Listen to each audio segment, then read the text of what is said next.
Who are the Ebyonym? I know. Of course I know. You know how I got to know them? Is when I was trying to ascertain how there could have been two sermons on the Mount. How a sermon so obviously contrary to Christianity, one that destroys the entire religion of Christianity. And there it is in the beginning of a book called Matthew. And it's 3 chapters long, and it is, or 2 chapters long. It is devastating. Every word of it undermines and destroys Christianity. Why is it there? And then you turn to the Olivet Discourse, which does the same thing. It says, if anybody claims to be a Christ, he's out of here. Don't follow them. Don't believe it. And includes some prophecies, but it's very clear that whoever delivered that message knew what he was talking about. Whoever delivered the Sermon on the Mount, he knew what he was talking about. And it's because the Ebyonym wrote it down.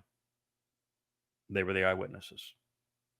Other than Dode as a prophet, being an eyewitness of what he would achieve while crucified and while fulfilling Pesach and Matzah on the way to Bekurim, the only other eyewitnesses, they aren't the gospel writers. None of them were eyewitnesses. Most weren't even in the country. Most didn't even speak Hebrew. No, the eyewitnesses were the Ebyonym. They wrote a narrative called According to the Hebrew. And they recorded 2 events.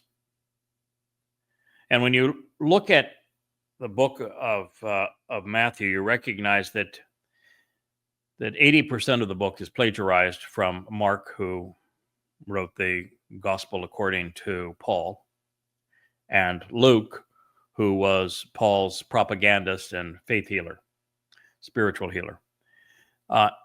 And Matthew, 80% of it just pilfered from those 2 sources. The remaining 20%, you got it.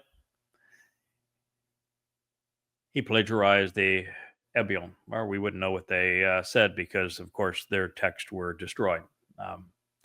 The Romans didn't like anything that was written in Hebrew, and they wrote in Hebrew.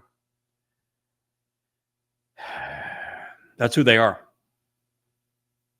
And when you figure out who they are, then you now have a contemporary eyewitness account, in addition to Dode providing the eyewitness account, including Yahowah in the 53rd chapter and in the 9th chapter providing an eyewitness account to what happened in 33 CE in terms of, and also Dode as Gabriel, Gabor El, God's most courageous and compassionate man, providing an eyewitness account of what would occur.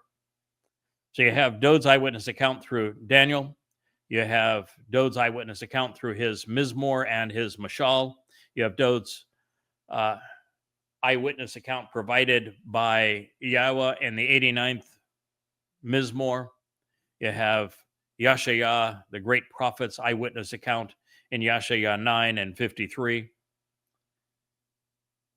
And in addition to all of that, you have the Ebyonym. They're called Ebionites, those open to and desirous of deliverance. They're the ones who are actually named in the Sermon on the Mount. The second Sermon on the Mount, Dode's son would deliver the first of them. Dode, the father, delivered the second of them exactly 1,000 years later on the same place. So this is the story of who they are, and the very fact that I was able to recognize who they are and write about them and their history and distinguish them. And then Dode says, yeah, I chalk my choder. He's going to be smart enough. He'll figure it out. And he'll tell you the importance of it all. Because that Sermon on the Mount actually is important. Do not think that I came to annul the Torah and prophets. No. I came to fulfill the Torah. I walked out of the pages of the Torah. It's also the book which warns the world about the wolf in sheep's clothing that would mislead many. The Benjamite, Paul. Yes, indeed. And it said, do not ever believe that there's a Christ in the Olivet Discourse. It's all there for you. All provided by these men, eyewitnesses who wrote in Hebrew, the Ebonites, the Ebon,